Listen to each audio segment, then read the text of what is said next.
মা আমি ওকে ছাড়া বাঁচবো না, প্লিজ তোমরা রাহুলকে মেনে নাও। তোমরা যদি রাহুলকে না মানো আমি কিন্তু সুইসাইড করতে বাধ্য হবো। এরকম ভাবে প্রেশার ক্রিয়েট করো না আমার উপর।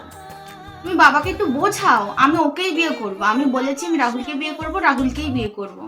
কি করবো বলতো মনা, তোর আর তোর বাবার মাঝখানে আমি যে ফেসে গেছি।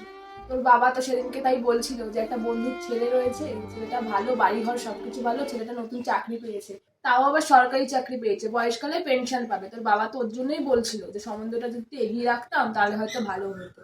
হ্যালো রাহুল, দেখো তোমার আমার সম্পর্কটা টিকিয়ে রাখা সম্ভব না। আমার মা বাবা প্রচুর প্রেশার ক্রিয়েট করছে আমার উপর। ওরা নয়তো বলছে মরে যাবে, ওরা সুইসাইড করার ভয় দেখাচ্ছে আমাকে। তুমি চিন্তা করো না, তুমি আমার থেকে অনেক ভালো মেয়ে পাবে। Good bye.